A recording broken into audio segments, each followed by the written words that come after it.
행정안전부입니다. 여름철 호우 폭염 대책을 보고드리겠습니다. 금년 여름철은 대통령님께서 강조하신 바와 같이 인명피해가 획기적으로 줄어드는 원년이 되도록 노력하겠습니다. 최근 기상 상황을 보면 70년대에 비해서 집중호우 발생 빈도는 3.1배, 폭염 발생일은 2.3배 늘어난 것으로 나타났습니다.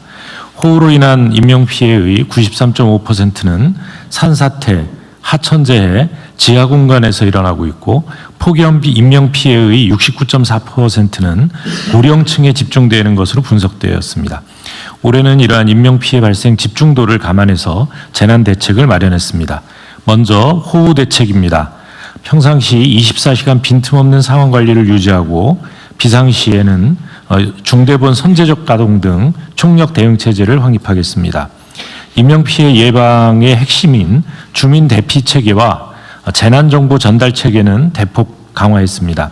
이 통장 등 지역 주민으로 구성된 주민 대피 지원단을 모든 시군구로 확대 운영하고 자력 대피가 어려운 고령층과 대피 조력 인원을 1대1로 매칭하는 한편 지하차도 침수심 통제 기준을 15cm에서 5cm로 조정하는 등 인명피해 우려 지역의 통제 및 대피 기준을 강화해서 현장에 적용하겠습니다. 또한 비상 상황이 예견되는 경우 읍면동장 주도의 대피를 실시하고 민방위 사이렌 등 예경보 수단을 총동원하겠습니다. 아울러 위험지역과 시설의 점검, 정비를 더욱 강화하겠습니다. 408만 개의 빗물바지 점검과 하수도 중점관리지역 내의 8,649km에 이르는 우수관로 준설 등을 차질 없이 추진하는 한편 산사태, 하천재해, 지하공간 침수 등 위험성이 상대적으로 높은 지역은 작년 대비 448개소를 추가해서 모두 9,412개소의 인명피해 우려 지역으로 지정해서 보다 집중 관리하겠습니다. 다음 페이지입니다.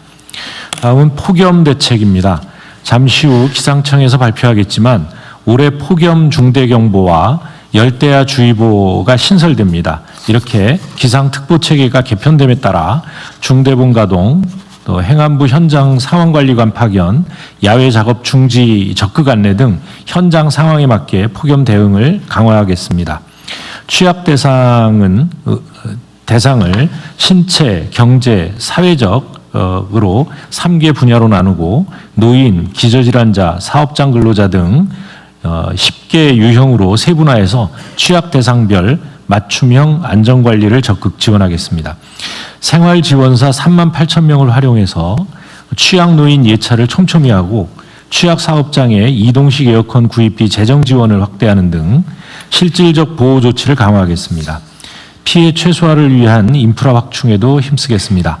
19개 민간기업과 MOU를 체결해서 기존 경로당 중심의 쉼터 운영에서 도서관, 금융기관 등 다양한 형태의 쉼터를 확대해 나가겠습니다.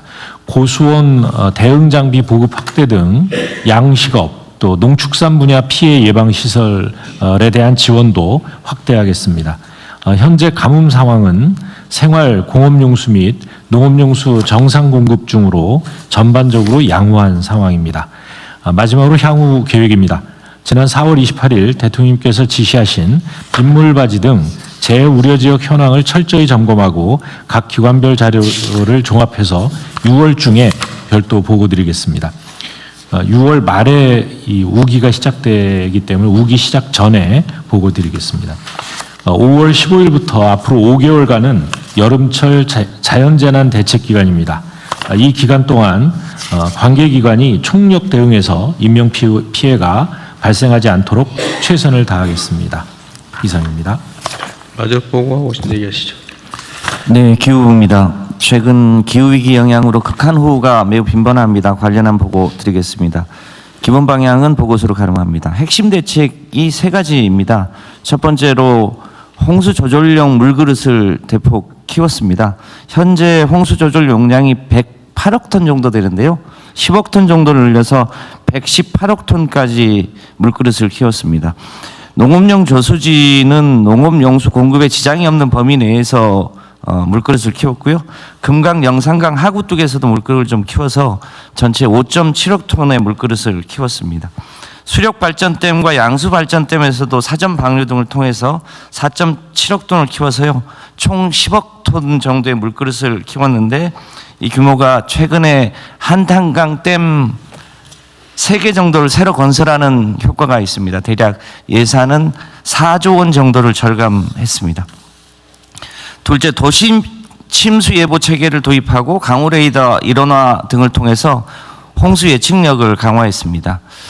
도시 침수 방지법이 새로 시행이 됐는데요. 이 법에 따라서 서울시의 강남역이나 신대방역 일대의 침수 위험을 사전에 예측해서 침수주의보, 침수경보 체제를 새로 도입했습니다.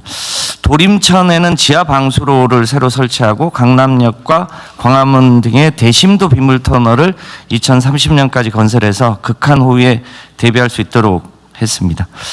기상청과 기후부가 그동안 별도로 기상 레이더, 강우 레이더를 운영을 해왔는데요. 이것을 기상청으로 통합했습니다. 이렇게 통합을 해서 앞으로 5년간 대략 174억 원 정도를 절감할 수 있게 되었고요.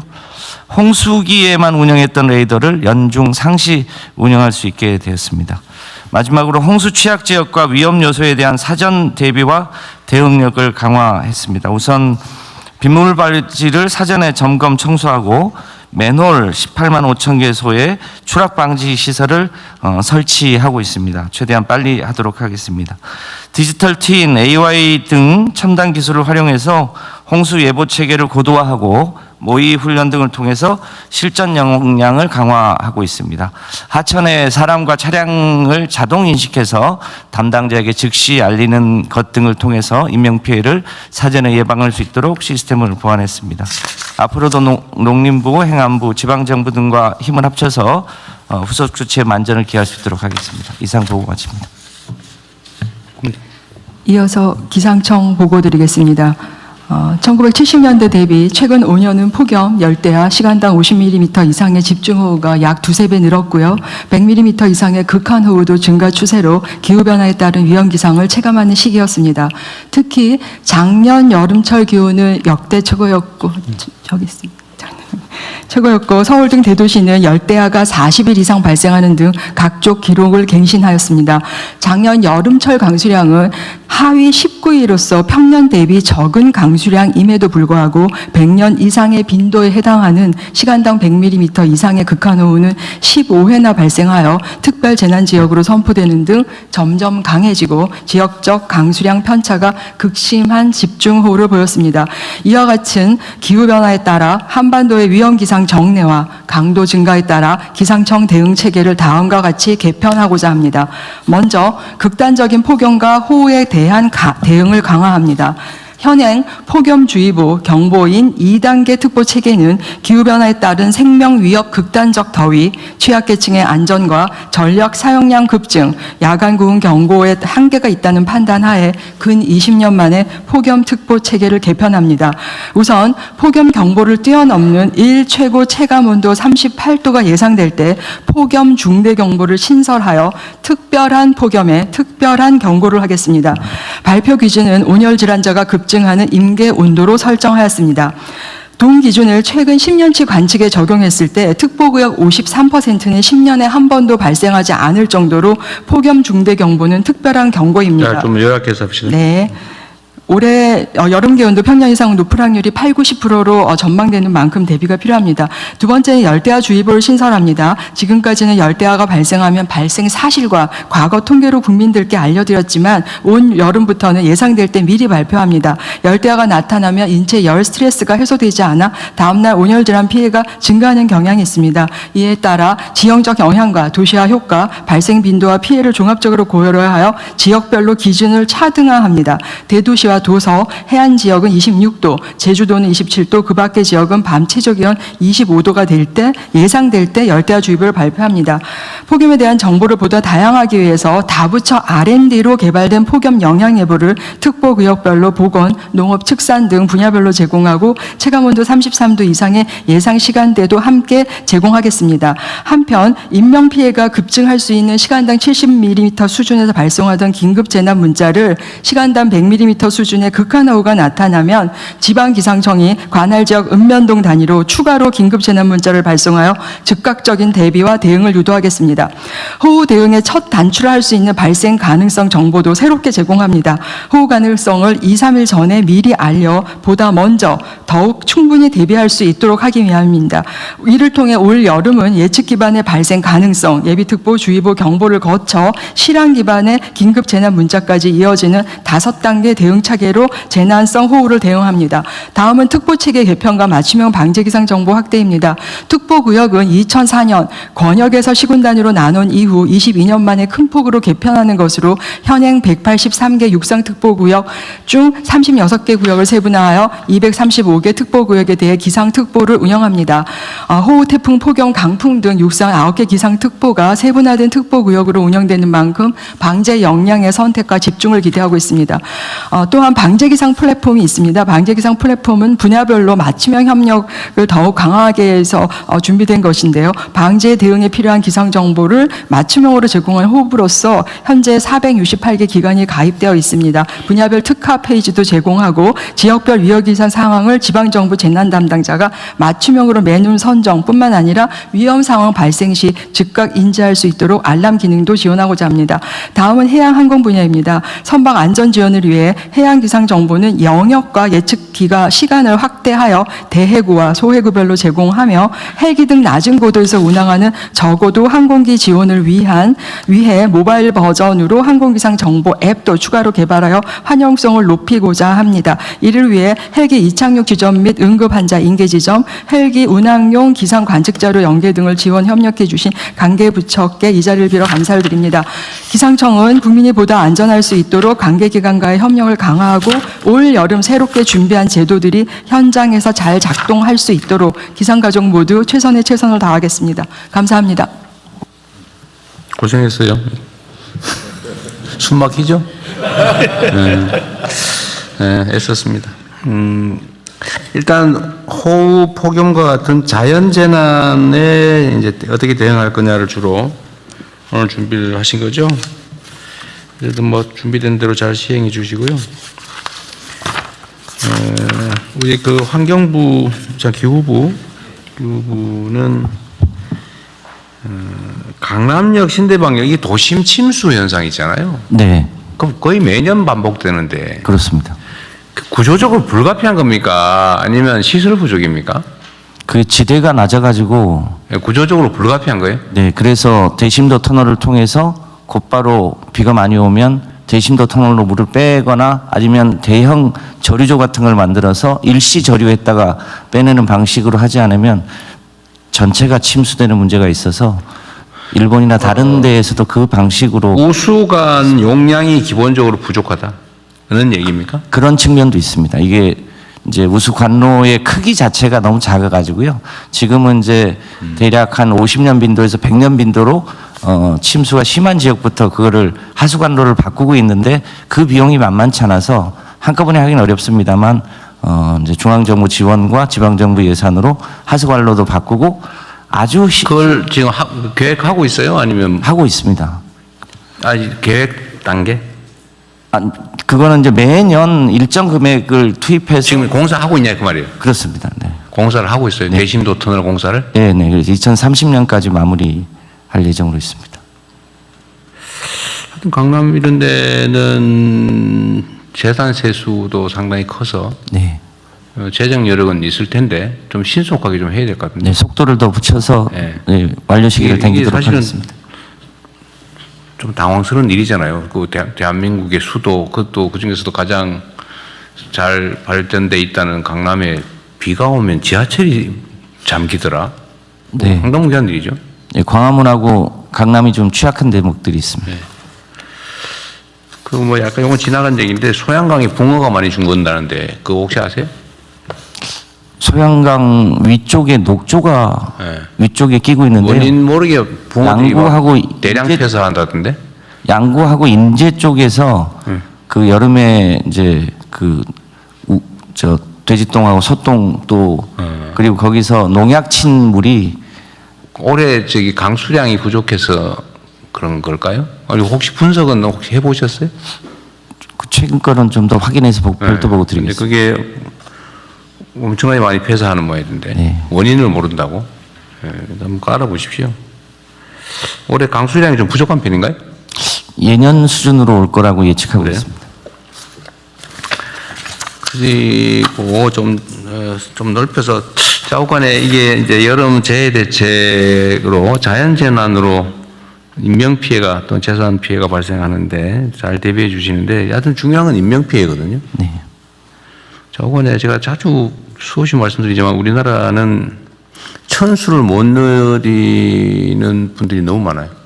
네. 원인도 아주 다양하잖아요. 뭐 자연재해, 여름에 산사태, 뭐 물에 빠져 죽거나 뭐 홍수 뭐 등등으로 사망하는 사람, 교통사고로 죽는 사람, 범죄 피해로 죽는 사람. 범죄 피해는 좀 적은 편이긴 한데 거기다 뭐 자살자도 뭐 많고 산재 사고 사망자도 많고 맨홀에 빠져 뭐 사망사 너무 많아요. 뭐 온갖 영역에. 그 자연재난 대비는 아닌데 여름에 폭염에 따른 근로자 사망 사고도 많잖아요. 네, 그래서 저희들이 5월 15일부터 9월 30일까지 폭염 안전 특별 대책반을 가동합니다. 그래요? 그래서 폭염 시에 예를 들어서 주의보 33도 이상일 때는 2시간에 20분 휴식을 반드시 부여하게 하고요. 그 제가 당에서 일할 때 제가 지금 그 폭염 피해 사망자 발생한 곳을 내가 어느 업체인지 기억도 나는데 그 말썽 많은 그것도 기억나는데 거기 갔더니 야 이런 데서 사람이 어떻게 일하나 싶은 생각이 들 때가 있더라고요. 네. 특히 그 지하에는 환기도 안 되고 막 그 엄청난 열기 속에서 그 일하다 보면 내가 뭐 죽는 게 이상하지 않은 상황이다. 온열 근데 질환하고 질식 사고가 병행하고 있습니다. 예. 그런 경우에 근로감독 또는 근로감독 지도를 통해서 완화할 수 있나요? 예를 들면 작업 환경을 지하의 경우는 뭐 온도를 뭐 몇 도 이상 이렇게 할 때 방치하면 안 된다 이런 거 있나요? 33도에서는 아까 말씀드렸듯이 2시간에 20분 휴식 부여하고 35도 이상 됐을 때 그 작업을 혹석이 14시부터 그런 기준이 17시까지 있어요? 작업을 조정하게끔 하고 그럼에도 불구하고 사망자 발생했을 때는 무관용 원칙으로 엄단하겠습니다. 그 근로자들이 폭염에 노출돼가 사망하는 곳이 맨날 사고 나던 데서 맨날 또 나오고 그러죠. 옥외 사업장과 뭐 뻔하잖아요. 이게. 건설, 몇 군데 있잖아요. 조선, 그다음에 아까 대통령이 말씀하셨던 뭐 배송하는데. 공간, 그다음에 배송 노동자들도 어려워서요. 이동 노동자들 쉼터를 저희들이 마련하고 있는데 하여튼 폭염에 따른 노동자 산재 사망도 각별히 신경 써야 될 것 같아요. 네, 그렇게 하겠습니다. 꼭 하나 말씀드릴 거는 이번에 제도 개선해가지고 만약에 폭염 때 작업을 중단하게 되면 건설업 같은 데 공기가 늘어날 수 있습니다. 네. 그럼 발주처에서 별도의 지체 상금을 물게 하는데 이번에 네. 법 개정에서 폭염도 사유로 건설 공기 연장의 사유로 해서 지체 배상금 없이 될 수 있도록 그렇게 하고 금명간 20대 건설업 CEO들과 간담회를 통해서 그거 예를 들면 공공 영역에서 이 민간에는 강요할 수 없는 거잖아요. 네. 법으로 하면 민간도 가능하긴 할 텐데 네. 공공 영역에 관한 거라면 아까도 얘기했지만 그게 국민에게 무슨 의무 부과를 하는 것도 아니고 혜택을 주는 건데 그 꼭 법 없어도 돼요. 네, 공공 부분에서는 특히 온열 질환이 그건 뭐 의외로 지침으로 해도 되고 무슨 뭐 발주 무슨 뭐 지침이나 뭐 아니면 뭐 영 안 되면 시행령이나 규칙이나 이런 거 해도 됩니다. 네, 공공에서부터 모범 공공 부분을 이렇게 하고 민간 부분까지 적용하려면 법률 개정을 해야 되겠죠. 네. 경찰은 이 교통사고 사망도 지금 꽤 많죠. 예, 그렇습니다. 연간 몇 명 정도 되는입니까? 그 작년에 2,549명입니다. 예. 그래도 많이 줄어드는 편이긴 한데 예, 줄어드나? 그 과거에는 5,000명까지 해서 이제 OECD 국가 중에 거의 밑에였었는데 지금은 OECD 38개국 중에 한 중간 정도. 아, 중간 정도? 예, 예. 어쨌든 교통사고 사망자도 많이 줄긴 했는데 역시 좀 많이 줄이도록 노력해야 될 것 같고. 예, 그렇게 하겠습니다. 산재 사망도 줄여야 되고 자살자 우리 총리님 뭐 많이 노력해서 줄어들긴 했는데 하여튼 자살 또 행락철 사고 있잖아요. 물에 빠져 죽고 막 이런 거. 예. 저 여름철에 놀러 가서 사망하는 거. 이거 저 행안부가 지방자치단체들 잘 관리하는 네, 그렇게 문제인데. 그 대책을 세우고 있습니다. 네, 요것도 그 뻔하거든요. 맨날 빠진데 빠져죽거든요. 네네. 그래서 저는 그 생각 들던데 어디에 계곡에 가면 딱 사람 빠져 죽는 데 있어요. 그럼 위험 거기- 지역에는 이 저 구명조끼를 안 입고 못 들어가게 다.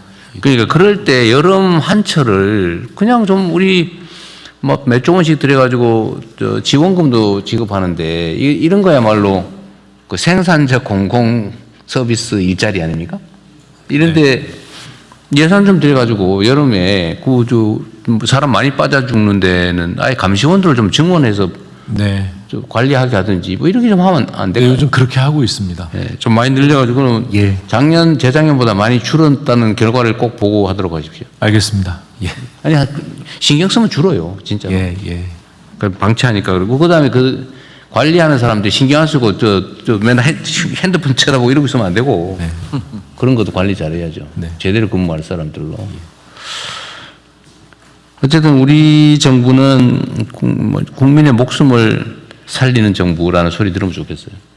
어쨌든 사고든 자살이든 어쨌든 뭐 피해 이런 일로 죽는 인원수가 좀 줄었으면 좋겠습니다. 네. 가시적으로 좀 국민들께 보여드리면 좋겠어요.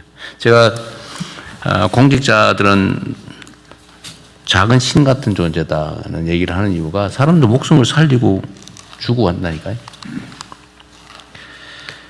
네, 어쨌든 준비 잘 하셨는데 잘 해두시고, 어쨌든 교통사고, 산재, 자살, 아니면 뭐, 어떤 기타 사고, 이런 거 최대한 줄여봅시다. 범죄 피해도 줄여보고요. 네. 네, 앞선